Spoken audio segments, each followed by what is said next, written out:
Oi, o meu nome é Ângela, eu sou dentista e você está no canal da Dentista Sustentável. No vídeo de hoje, a gente vai conversar sobre algumas razões para substituir as pastas de dentes convencionais por pastas de dentes mais natural. Para a gente discutir essas razões, nós temos que ver principalmente dois aspectos. Primeiro, os aspectos odontológicos e depois os aspectos ambientais. Então, sobre os aspectos odontológicos, a gente precisa fazer algumas considerações. A primeira delas é que um dos itens pessoais mais difíceis de serem substituídos é a pasta de dente. Porque a gente às vezes tem essa impressão de que quanto mais espuma, quanto mais sabor refrescante a gente tem, mais está limpo. Então eu costumo escutar muitas pessoas dizendo: eu tentei, mas parece que eu termino de escovar o dente e está do mesmo jeito. Então a gente tem que ter uma mente aberta, já tem que ter essa informação e realmente se acostumar com essa diferença, porque a gente está acostumado a escovar o dente e sair com aquele hálito super refrescante, mesmo que ele não seja verdadeiro, mesmo que ele não seja seu. Outro aspecto muito importante é a quantidade de pasta de dente ou dentifrício, como é chamado mais comumente pela comunidade odontológica. Então, qual é a quantidade ideal para a gente colocar na pasta de dente, na escova de dente durante a escovação? Os estudos mostram que o recomendado para as crianças é o equivalente a 1 grão de arroz e para os adultos o equivalente a 1 grão de feijão. Então é só um pouquinho. Aquela ondinha bonitinha, aquela escova totalmente completa, repleta de pasta de dente, aquilo ali é meio marketing, é meio só para vender assim. Porque qual a função da escovação? É remover os restos alimentares. Na verdade, quem faz essa remoção é a escova de dente. Os dentifrícios, eles têm sim a sua função, mas assim, muito menor. E se a gente passa muito dentifrício na nossa pasta de dente, a gente vai evitar o contato das cerdas da escova com a superfície do dente. E aí a gente não consegue fazer essa remoção completa. Então, é muito importante a gente levar em consideração isso, que a técnica de escovação e uma boa escova de dente é que vão fazer uma remoção boa. Os dentifrícios, eles têm uma ação muito coadjuvante na escovação. Tem a ação deles, mas é uma coisa muito menor. Então vamos lá para a gente falar sobre os componentes dos dentifrícios. O primeiro deles, e é muito importante, muito falado, é o triclosan, que é um potente antisséptico bucal utilizado. Então ele dá aquela sensação de refrescância. Então a gente fica... né? Até nas propagandas tem, né, bastante gente falando dessa sensação. Mas o triclosan, ele causa resistência das bactérias, porque na nossa cavidade oral a gente tem bactéria boa e bactéria ruim. E aí o triclosan mata todo mundo e mata as boas também.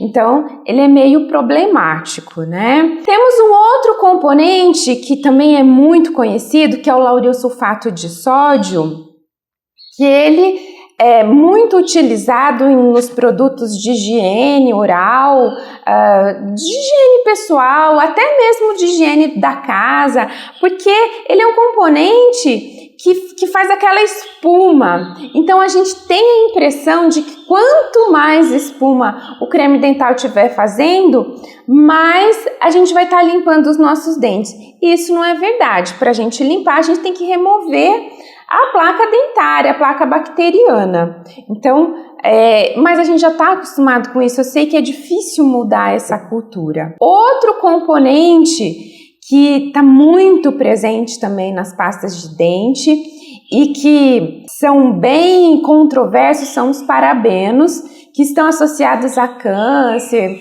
associado a muitas outras doenças que a gente tem que ficar alerta porque não é o conservante, né? Vamos ter muito cuidado com os parabenos. Depois a gente tem os adoçantes também, o principal deles é a sacarina. Também todo mundo já deve ter ouvido falar como a ação deles está ligado ao câncer. Então, assim, não tem nada comprovado, assim, se vocês souberem de algum artigo que comprove, eu realmente nunca vi, assim, quem usou parabeno, quem usou sacarina adquiriu câncer. Essa relação direta eu nunca consegui ver. Mas existem muitas controvérsias e a gente tem que levar em consideração, sim. Mas eu acho que esses aspectos que eu falei, eles ainda não seriam suficientes para a gente substituir a escova. Então, ao meu ver, os dois principais motivos odontológicos para a gente substituir esses dentifrícios convencionais,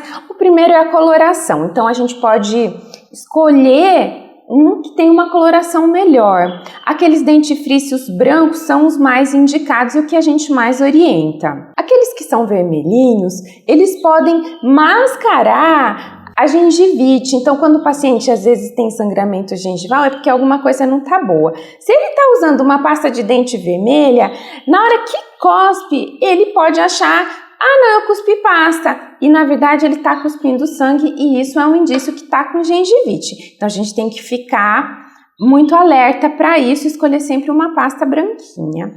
E acho que a outra máscara que os dentifrícios convencionais colocam é isso também. Então você fica com aquela sensação de hálito super puro, que você está bem escovado e na verdade não está. Então faz aquela espumeira, mas os restos alimentares estão todos ali. Então, ao meu ver, esses dois são os principais motivos. Porém, se você usar uma boa técnica de escovação, se você tiver uma boa escova de dente, que a gente já falou muito sobre escova de dente aqui no canal, vou deixar até aqui nos cards para vocês, eu acho que a gente consegue contornar esses aspectos. Eu acho possível sim continuar com elas. O principal motivo mesmo para a gente substituir são os motivos ambientais. Claro que as pastas elas têm a sua toxicidade, mas a gente não tem nenhum artigo, né, relacionando diretamente os dentifrícios com as doenças. A gente sabe que tem, por exemplo, o lauril sulfato de sódio, ele atravessa a membrana, que ele faz mal para os animais, né? Mas a gente ainda não conseguiu provar esses malefícios, essa relação direta existente nos humanos. A gente deve realmente substituir mais por motivos ambientais. Então, o lauril sulfato de sódio é aquele componente que quando a gente passa no rio, assim, e a gente vê aquele monte de espuma, e aquilo chega assim a dar um mal-estar na gente, porque geralmente vem acompanhado por um cheiro forte e a água tá muito turva, né? Então a água onde tem muita espuma, a gente já não quer ficar muito naquele lugar. Esse é um componente muito indesejável para a natureza, ele faz mal para os animais, ele não contribui mesmo. Os parabenos também, conservante, foi para o ralo do banheiro, prejudica a fauna dos rios, dos mares, super contraindicado para os animais. Depois a gente tem as embalagens também.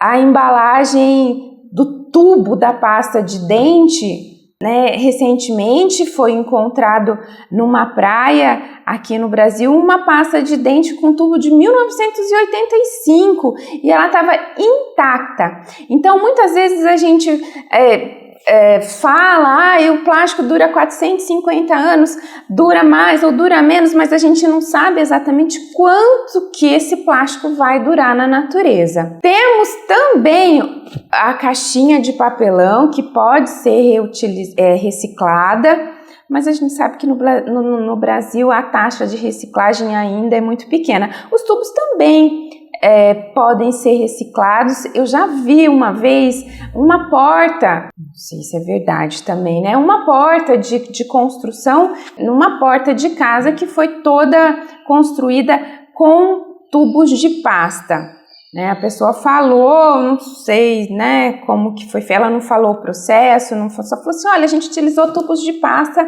nessa porta aqui. Então, também pode ser, mas isso sim é uma atitude isolada, a gente não tem isso em larga escala, ou seja, a quantidade de tubos que são reciclados efetivamente é muito pequena. E o papelão, temos uma taxa de reciclagem menor, mas ainda é muito pequena. Esse é o nosso primeiro vídeo de uma série que a gente vai fazer sobre os dentifrícios e eu espero que você tenha gostado. Se você gostou, deixa seu like, deixa seu comentário, deixa as dúvidas que a gente vai falar ainda mais sobre esse tema. Um grande abraço e vamos juntos fazer um planeta mais azul.